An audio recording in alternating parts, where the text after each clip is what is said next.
Thank you, Dr. Areen. Thanks for a nice review that you did. And we're going now to Dr. Suzan Noori. Dr. Suzan Noori is going to speak about the early use of highly efficacy drug modifying treatment. Dr. Suzan is in the field of the MS, I can say more than 17 years, and she has a huge experience in dealing with challenge cases, and we will listen very careful to your presentation, Dr. Suzan. You can start. Thank you. Thank you. Right, okay. Assalamu alaikum warahmatullahi wabarakatuh, and a very good evening. Thank you, Dr. Shahel, and thank you, the organizers, Amins and Roche, for the opportunity. I would like also to thank all of you for joining us this evening for this webinar. In this webinar, my talk is titled Time Matters in Multiple Sclerosis. I'm going to discuss the benefit of early use of high efficacy medications in treating patients with relapsing multiple sclerosis. Dr. Areen already has pointed on that, but I'm just going to give details of the studies that will show us the benefit of using high efficacy medication at the early stages. This is my disclosure, and the objective of my talk this evening will be highlighting the latest thinking of timing of the disease management intervention, and why treatment of multiple sclerosis early course matters. How does early use of high efficacy drugs compare with later treatment or other types of medications? And we will discuss OCREVUS as an example of these high efficacy DMTs and its role in suppression of disease activity. So, the management of multiple sclerosis has been a neurology success story for the past 25 years or so. Our understanding of the disease mechanisms and the dynamic nature of the disease have also advanced and evolved, as Dr. Sahel mentioned earlier. We now know that MS is a disease that affects and damages every system in the brain: the myelin, the white matter, neurons, axons, and the blood vessels. Brain volume is also affected, and brain atrophy, both in the cortex and in the white matter, begins from the very start of the disease and progress over time. And we have evidence from MRI scans show that even at the earliest stages of the disease, people lose brain volume almost at the same rate as those with later disease stages. Moreover, researchers on the donated brain tissue found that people who die with MS have a neuron count 39% lower than people without MS, 39% lower. This is due, in fact, or in part to damaged fibers and tracts or subsequent neuronal degeneration. All these suggest that swift action to prevent or to slow damage to the brain is crucial. Besides, we have growing evidence that early intervention is quite useful. Dr. Areen has already pointed to many points of this, and this also leads us as clinicians, we should act before the disease causes irreparable damage to the brain. Given the fact that regenerative potential of the brain is quite limited and becomes less and less with age. And all trials attempting to induce regeneration so far are not very promising. Moreover, cognition decreases over time with MS, right from the beginning of the disease. And importantly, cognitive impairment, which is present in almost 80% of patients with MS, might not be apparent until the brain network efficiency reaches a very critical or certain threshold, which seems to be different from individual to individual, and for different reasons. Some of them may be a pre-morbid cognitive reserve of the individual. Therefore, MS experts have agreed on the importance of early intervention to maximize lifelong brain health. So when should treatment start in case of multiple sclerosis? Knowing that our brain has a capacity to compensate for subclinical lesions and to recover from relapses, However, the subclinical disease accumulates and the neurological or the reserve gets depleted as the disease advances. So as you can see here, we have a very limited period for intervention during which this intervention should be very effective. In other words, we have two therapeutic windows. We can call them opportunity windows. The first window are the early disease symptoms, or the early symptoms of the disease. Early treatment, we have to start here once the disease diagnosis is confirmed. The second window is a prompt intervention and treatment optimization if the disease activity continues despite using an initial therapy. Both windows are critical to optimize treatment outcome and to achieve a favorable outcome of reduced progressive burden that is imposed by the progression of the disease. The key message here that MS disease progression can be mitigated and the patient function can be preserved to some extent across the disease course if we intervene earlier in the course of the disease. Another point why we should start early comes from this study looking at the factors influencing long-term clinical progression. Using data from more than 600 patients newly diagnosed with MS and followed up to 99 months. The drugs were initiated, or DMTs were initiated at different points of the disease courses, and the result was patients starting treatment 3 years after MS onset reach irreversible EDSS-4 sooner as compared to those who started treatment within 1 year soon after the disease course or the disease started. And for each year of treatment delay, the risk of reaching EDSS of 4 was found to be increased by 7.4. Similarly, another study compared early treatment versus late treatment and the risk of reaching irreversible EDSS of 6, where the patients need to use a cane or a crutches. This data was analyzed, and the risk of reaching EDSS of 6 was increased by 42% with late versus early treatment. Okay, so how best to intervene early in order to achieve an optimal outcome? This is a question actually we have to answer because we are convinced now early treatment is essential to preserve the patient's function through the course of the disease.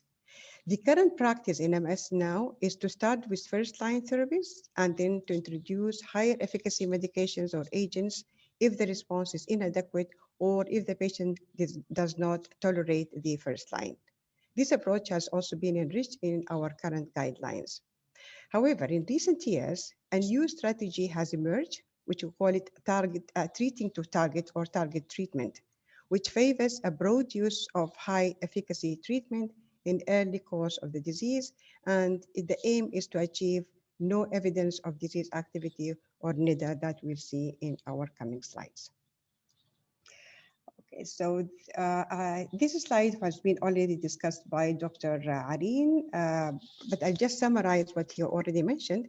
This is the argument for why we should use the new strategy or target treatment for, then we have from the clinical perspective, our ability to predict the disease course at the disease onset is very limited and fraught because multiple sclerosis is very rarely benign disease. It always progress, and Dr. Areen has already mentioned the studies that prove that the disease is not benign in many cases.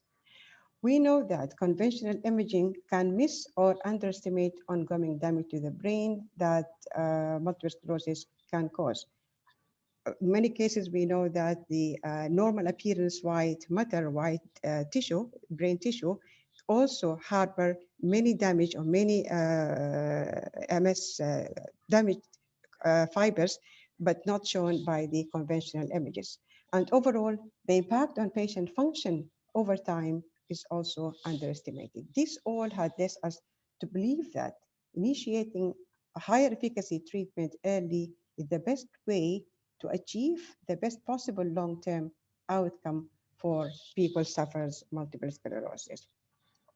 These concerns Coupled with other points from treatment perspective, and here I'm going to list some of them, which has already been mentioned in the previous presentation. Long-term follow-up studies of patients on platform agents reveal the risk of undertreatment. Short-term comparison of studies between higher efficacy, lower efficacy medications showed superiority of some agents. The reported safety profile of many of these agents do not differ from the platform agents. The challenges of patients' preference, adherence, therapeutic inertia also count.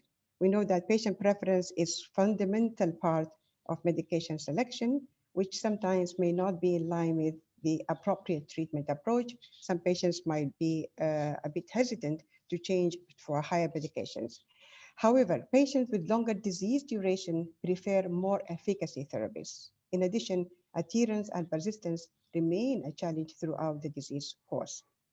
Early intervention might substantially alter disease course and prevent irreversible progression, whereas later treatment might not confer much benefit. So, how does early use of high efficacy DMTs compare with later treatment or other DMTs? We just talked about the short-term comparison studies, and I will talk about ocrelizumab or OCREVUS in comparison to high-dose, high-frequency interferon beta-1A in OPERA-1 and OPERA-2, and then the maintained efficacy during the open-label period. This is just an overview about OCREVUS ocrelizumab. It is a humanized monoclonal antibody approved for treatment of relapsing as well as primary progressive multiple sclerosis, the only treatment approved for primary progressive multiple sclerosis. Ocrelizumab selectively depletes CD20 B cells, but of course not all CD20 at the doses used. And it is worth mentioning here that it's only 2% of B cells in our body are in the circulation at any one time.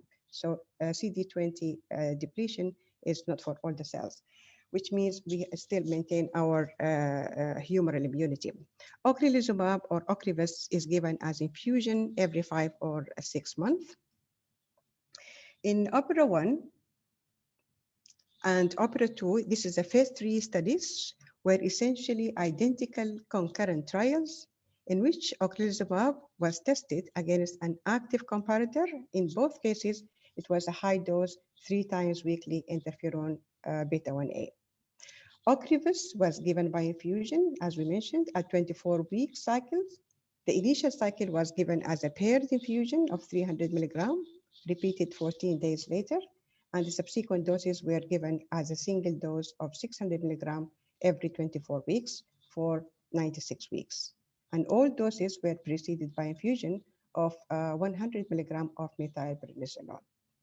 Patients who dropped out from the study were entered into a safety follow-up period, and those who completed the study were given the option of continuing in the open-label trial. I will show you in the coming slides the outcome of the completed OPERA-1 and OPERA-2 trials, the primary endpoint, as well as some of the secondary and exploratory endpoint. Here you can see adherence to treatment in both arms was good, more than 85%. And more than 85% of patients retained throughout the 96 weeks of treatment period.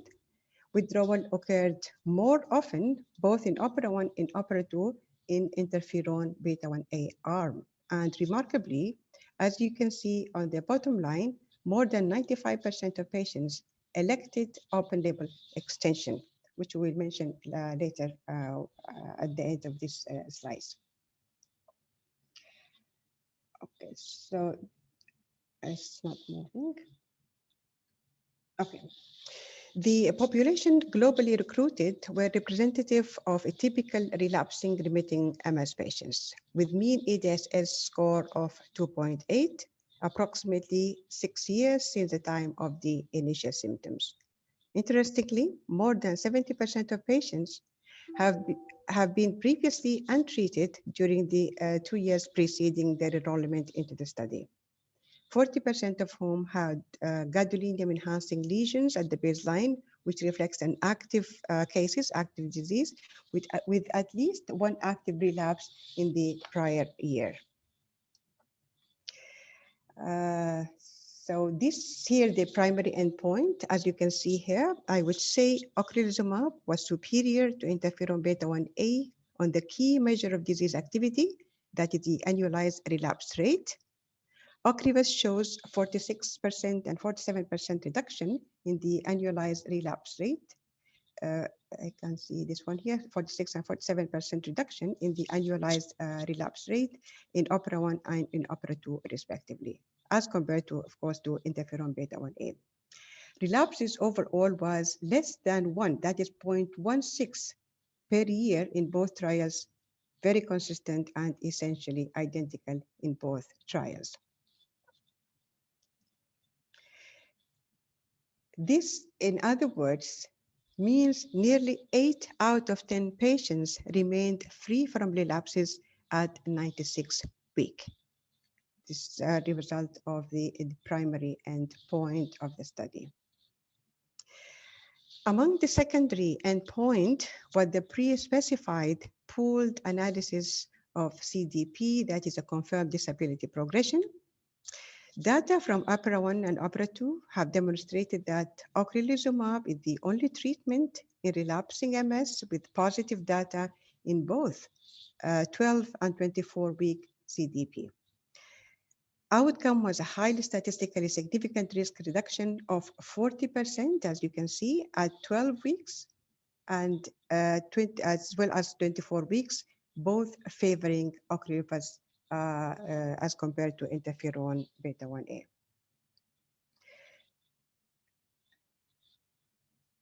So the proportion of patients who remained free from disability progression was 90.9% in the OCREVUS arm versus 86% in the interferon beta-1 arm.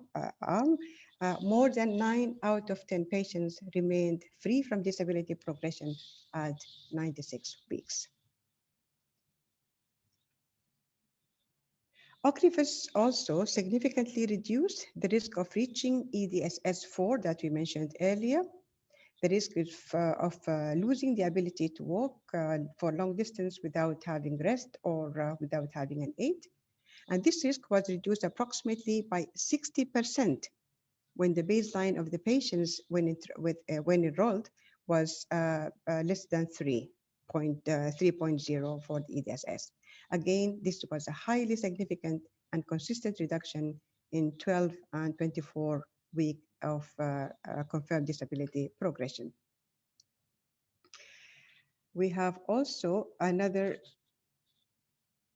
just let me go back to the other slide. So another 60% risk reduction in disability progression of reaching the irreversible stage of the EDSS of 6, the risk of using crutches, that was also consistent and favoring the OCREVUS over the arm of interferon. Another exploratory endpoint, the confirmed disease improvement or CDI. The pooled analysis demonstrated that with OCREVUS, more patients had disability improvement as compared to high-dose interferon beta-1a. At 12 weeks, it was 33%, and at 24 weeks, also was favoring Ocrelizumab by 36%. As on the MRI correlates, there was a significant and a dramatic reduction in the number of gadolinium-enhancing T1 lesions in both OPERA-1 and OPERA-2 compared with interferon beta-1a, 94% in OPERA-1 and 95% in OPERA-2, a dramatic reduction of the focal inflammatory GAD-enhancing activity, which is one of the most important causes of progression and disability in multiple sclerosis. This activity, as you can see here, broken down by treatment period and the effect on the gadolinium enhancement in OCREVUS group in both studies was also consistent and sustained. You can see at week 24, we have a 91% week 48, 98%, and at week 96, at the end of the, we call it double blind period, is about 95%, both very consistent for OPERA 1 and OPERA 2. A second exploratory, secondary endpoint was the reduction in the number of new and or an enlarging hyperintense T2 lesion. Here, you can also see highly significant reduction in new and enlarging lesions in both OPERA 1 and OPERA 2 compared with the interferon arm. Again, favoring ocrelizumab, 77% and 83% in OPERA 1 and OPERA 2, respectively. By week 96, treatment with ocrelizumab reduced T1 hypointense lesion, which also we call them black holes. It was reduced by 57% and 64% in both OPERA 1 and OPERA 2, respectively, as compared to interferon beta 1A. OCREVUS also delivered superior suppression of T2 lesions over 96 weeks when compared to interferon beta 1A by 77% risk reduction in OPERA 1 and 83%, as you can see, in OPERA 2. And quickly, I will present two more exploratory endpoints. The first one is the change in brain volume. That was a pre-specified endpoint from baseline until week 96. You can see here, there was a 23.5% reduction in the rate of brain volume loss, favoring OCREVUS in OPERA 1. And you can also see the curve was already separating at week 24.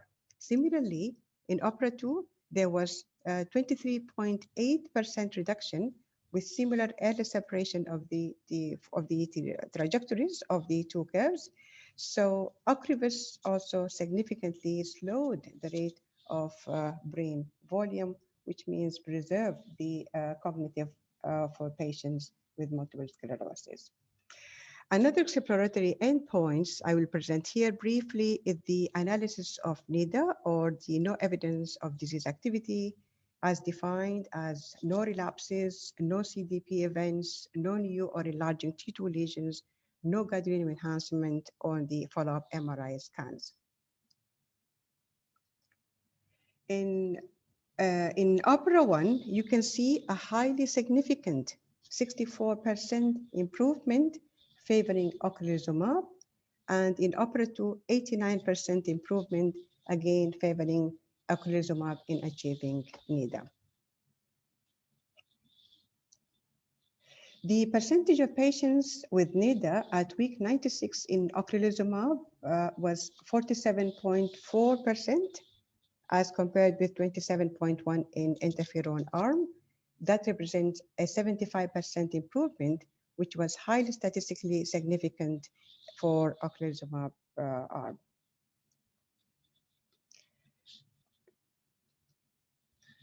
As for the adverse events, just let me go back with one slide. The proportions of patients with one or more adverse events were identical in both arms, and as expected, there were more infusion-related reaction in the OCREVUS group, and there was a more influenza and injection site reactions in the interferon arm. There was a small increase in the upper respiratory tract infection, minor in degree with OCREVUS population. There was no serious side effects, of course, and there was also no separation of both treatments, as I mentioned, for the serious events. Low for both studies arm, 8.7% for interferon and 6.9% for OCREVUS arm. This is for the serious adverse events. And focusing on the infection, there was 2.9% with serious infection with interferon arm, and 1.3%, that's even less, of patients in OCREVUS group.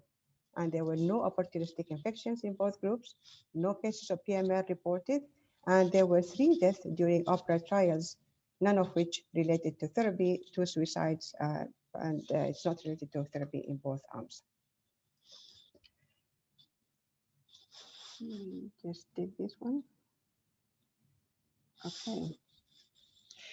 Most of the adverse events associated with OCREVUS, we said the infusion-related reactions, and they occurred in around 30% of OCREVUS populations, compared with less than 10% in the interferon group. The infusion-related reaction, as you can see here, predominantly occurred during the first paired infusions of OCREVUS. They are generally mild to moderate in severity, and there was one case of bronchospasm of grade 4 in OCREVUS group, and one of grade 3 serious adverse events reported in interferon arm. So, for open label extension, those who completed the study were given the option of continuing in the open label extension trial. And the objective was to assess over 3 years of follow-up the effect of maintaining the switching of ocrelizumab therapy on clinical and MRI outcome. We can see here, in the first 2 years, as we mentioned, the patients were blinded or they're given the interferon in one arm, and they were given OCREVUS in the second arm. And in the open label, after the 96 weeks, both treatment groups received OCREVUS and continued for follow-up with the result that we're going to see now. So the objectives, as we mentioned, to assess for 3 years the effect of maintaining or switching to ocrelizumab on the clinical and MRI outcomes and the safety measures. Now, OCREVUS already has complete 6 years of data have accumulated for the OCREVUS since the approval and the post-marketing use. Here, the blue color represents patients received OCREVUS in the double-blind period and continuing using OCREVUS in the open-label extensions. And we have the maroon color represent patients who switch from interferon beta-1a to OCREVUS in the open-label extension. As you can see, among patients receiving continuous OCREVUS, the annualized relapse rate remained consistently low through the 5 years of the open-label extension period, with approximately less than 1 relapse in 20 years. Compared with patients switching from interferon beta-1a, earlier and continuous OCREVUS treatment up to 5 years provided sustained benefit on clinical and MRI measures of disease progression. As on the other parameters, we look at the benefits on the 24-week confirmed disability progression was also maintained through the open label period for patients who initiated and continued on the OCREVUS treatment. You can see the separated curves for the two groups, as you can see in the blue colors, the light blue and the dark blue. Again, compared to the switching patients, patients continuing OCREVUS had a larger decrease in mean EDSS score from baseline at all time points. And finally, at 5 years from double-blind phase baseline, patients on early and continuous OCREVUS experienced lower whole brain volume loss during the baseline period compared to the group of interferon beta-1a. And the difference between the two groups was maintained throughout the open label period, as we mentioned.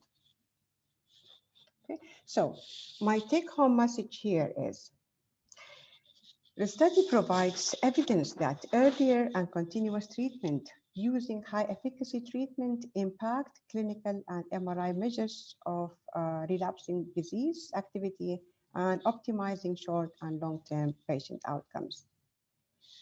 Targeting CD20 B cells with ocrelizumab provide a highly effective, well-tolerated, and safe approach for patients with relapsing MS.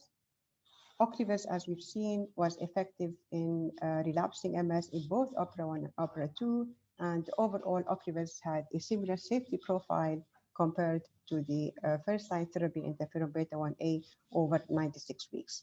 And studies that demonstrate the maintenance of long-term efficacy and safety of DMTs are valuable since patients with multiple sclerosis need to receive and maintain on their medications over the long term. By this, I would like to thank you for your attention.